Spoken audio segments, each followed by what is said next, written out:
Real Madrid 1, Juventus 0. Vamos a comentar la victoria del Real Madrid en la tercera jornada de la Champions League. Hola, muy buenas a todos. Bienvenidos al canal. Como digo, vamos a comentar el partido que acaba de terminar entre el Real Madrid y la Juventus.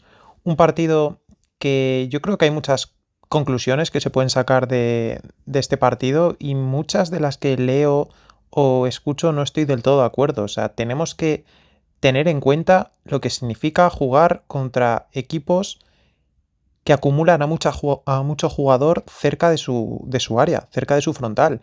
No podemos pensar que el Real Madrid tiene que ganar este tipo de partidos de manera espectacular, con un juego ofensivo tremendo, pero no por el tipo de jugadores que tenemos nosotros ni nada, sino porque ¿cuántas veces habéis visto que en una tesitura de partido similar, el equipo que lleva la iniciativa del juego logre conectar un fútbol espectacular? Es muy difícil. Lo más difícil que hay en el fútbol es enfrentar a un equipo que está replegado, con mucho jugador en campo propio, no solo en campo propio, sino cerca de la frontal e incluso del área, y cuyas intenciones son sobre todo pasividad y si tienen alguna opción de poder salir a la contra.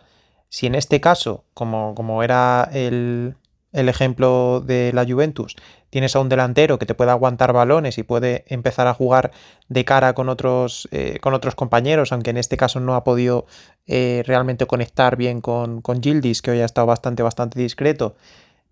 Además tiene un jugador que te aporta mucha profundidad, como es el carrilero derecho con Kalulu, aprovechando la altura que cogía Carreras a la hora de poder elaborar el fútbol por ahí. Pues al final te encuentras en esta tesitura en la que yo digo eh, que no me hablen de dominio de un partido, de un equipo que necesita 40 pases para crear peligro, mientras que el rival te crea peligro en 2 o 3 pases. Quiero decir, parece un poco contradictorio, pero no. O sea, lo que quiero decir es que no me termina de gustar esta tesitura de partidos, no me siento cómodo siendo el equipo dominante en esta tesitura de partidos, pero entiendo que en este tipo de partidos el Madrid o cualquier equipo no vaya a ser un fútbol súper fluido, ni divertido, ni nada. Quizá tenemos ese choque un poco a nivel mental de pensar que hemos pasado de Ancelotti a Xabi Alonso y que con Xabi Alonso iba a ser una cosa distinta. Además tenemos esa especie de miedo de que, miedo bastante realista yo creo, de que si el Madrid no es capaz de competir partidos grandes, porque es lo que estamos viendo en los últimos años, y al mismo tiempo el ver si encajan realmente todas las piezas, todos los jugadores que tenemos. Yo eso lo entiendo, pero hay que tratar de entender el tipo de partidos que estás jugando. Y este partido no era nada fácil.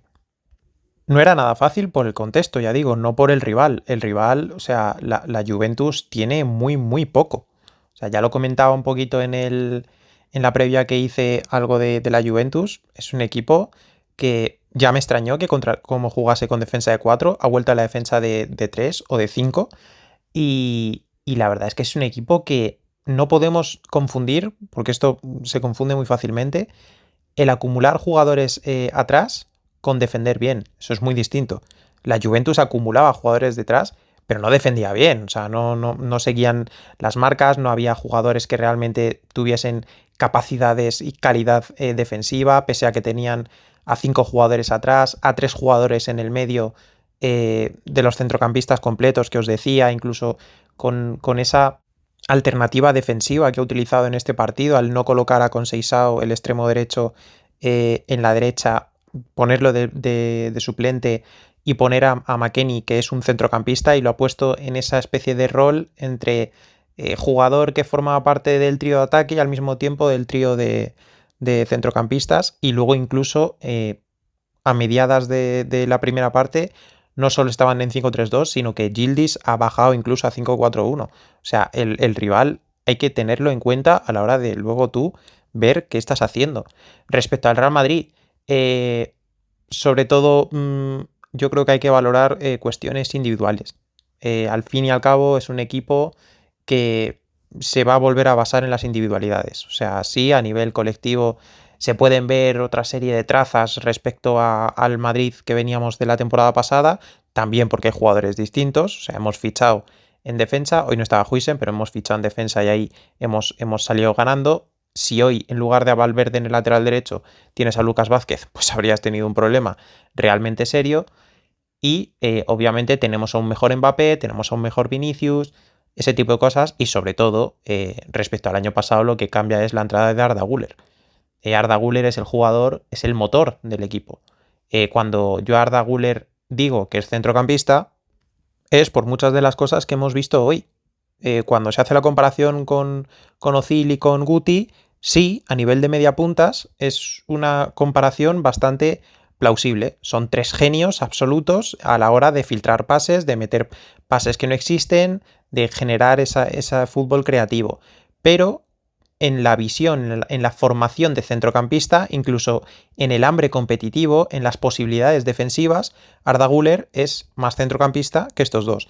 Y esos dos, tres cortes, coberturas que ha hecho cayendo a la zona del lateral defensivo, se ha notado que es un jugador más completo que estos dos. Y luego al mismo tiempo, pues lógicamente es un jugador que ha tenido mucha capacidad para tratar de trazar el fútbol lo que se puede, porque era un contexto difícil.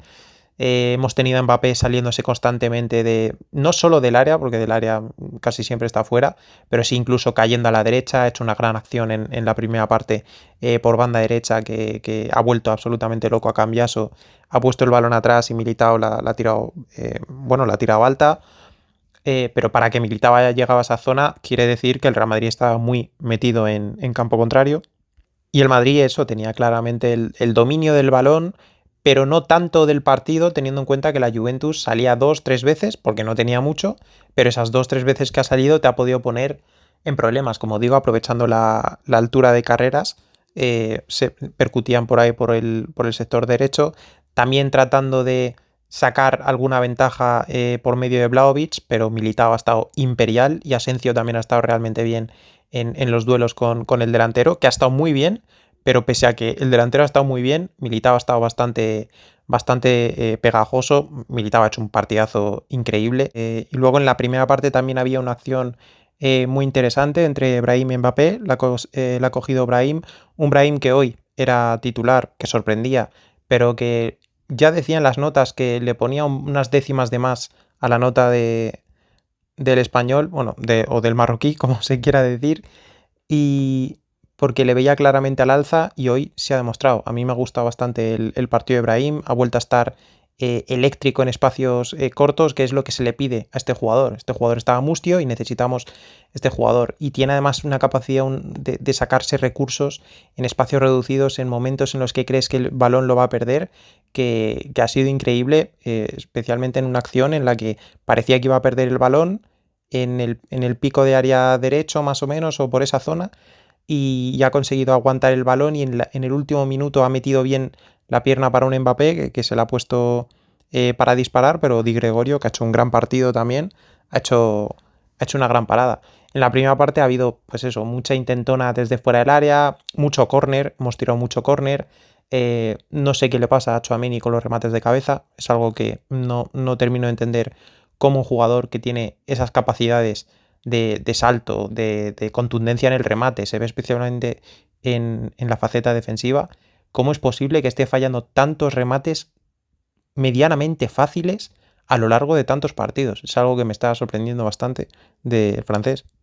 Pero en la primera parte, eso, había poco que hacer. La Juventus acumulaba mucho jugador y el Madrid, bueno, lo ha ido intentando, pero no había mucha capacidad para darle mucha fluidez y ocasiones de peligro real más allá de eso. Lo que sí que me puede preocupar, pese a la introducción que os he hecho en el vídeo, lo que sí me preocupa es la falta de posibilidad de remate en área. Eso sí que me preocupa porque eso es algo que se va a repetir. O sea, si nos volvemos a encontrar un partido con un contexto similar, tanto en la Liga Española sobre todo, como en la Champions menos seguramente, pues sí me preocupa esa falta de potencia en el área que tenemos y que vamos a depender de Bellingham.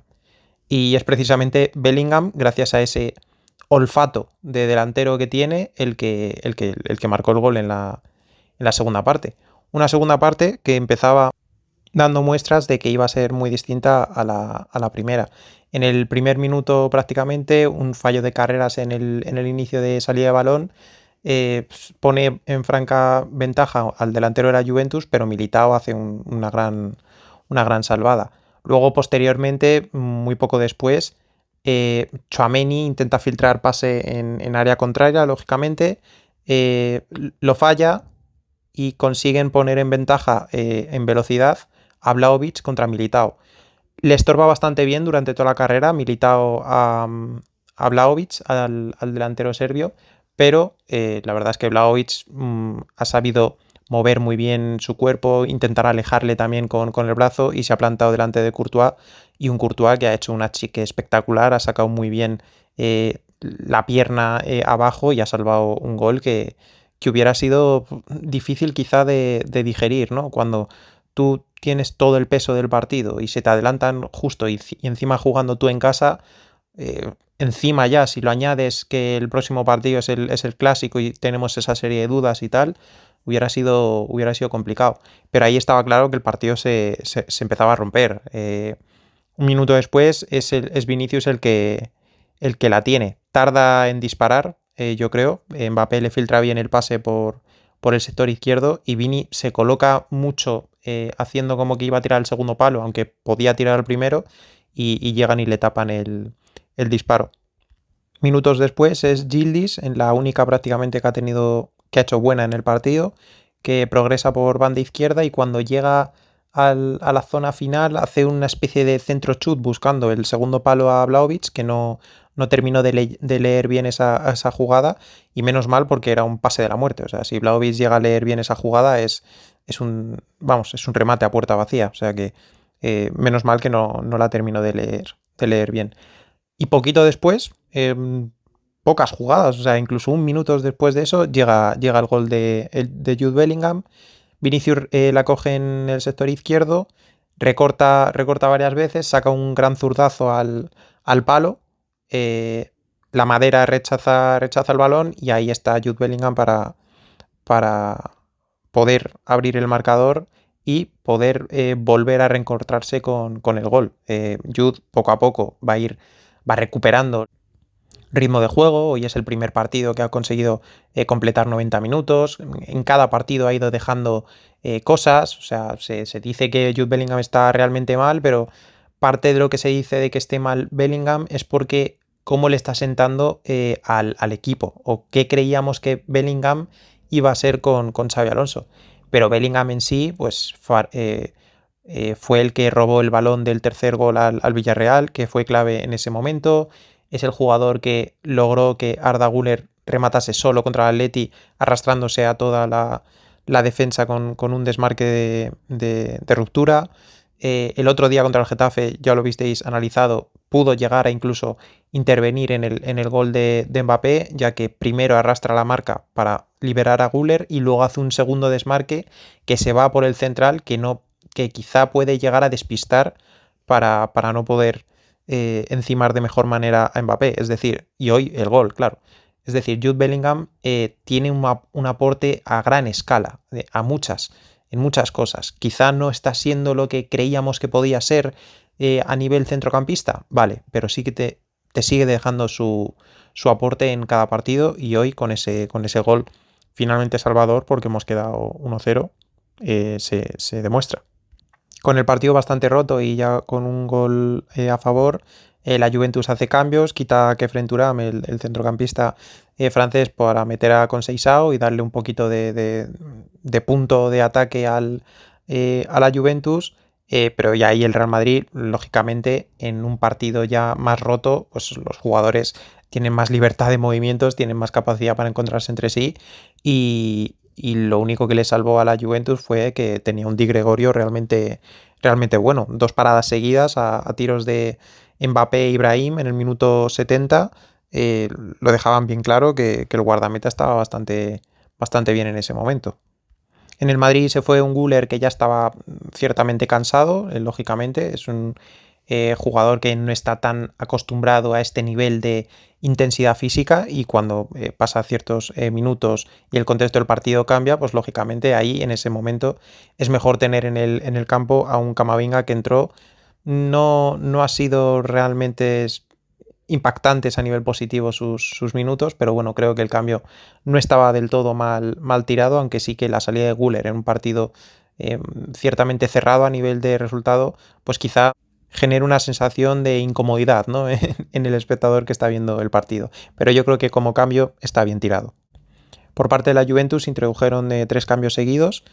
Quitó a Vlahovic, Yildiz y Koopmeiners y metió a Jonathan David, Openda y Locatelli. Es decir, 2 puntas, porque Jonathan David y Openda son 2 puntas, y Locatelli, que es un centrocampista que tampoco entró realmente mal al partido, de hecho. En ese tramo seguíamos viendo a un Militao imperial a nivel de duelos, a nivel de atención, de carácter, realmente bien. El brasileño, muy importante que tengamos a este nivel a Militao, sobre todo teniendo en cuenta la cantidad de bajas que estamos teniendo en defensa. Hoy, nuevamente, otra baja en defensa, en este caso Asensio, se ha retirado por problemas musculares tras una grandísima acción defensiva que ha salvado el gol, vamos.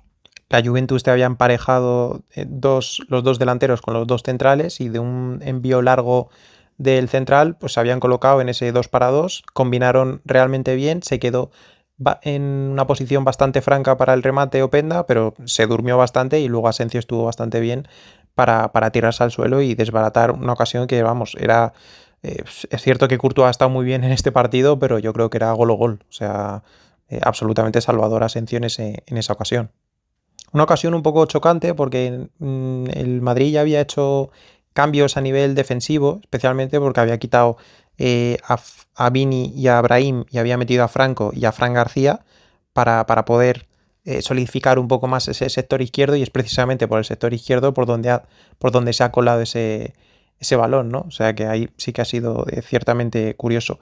Un poquito antes de esta jugada, además, Courtois había bajado bien un balón de córner y había puesto un balón increíble con el brazo a la carrera de Vinicius, pero Vinicius en ese primer toque, yo no sé, es una mezcla entre que no la da del todo bien, no la hace con convicción, ese primer toque, igual que el otro día Nico Paz, todos los toques iban dándose ventaja en la jugada.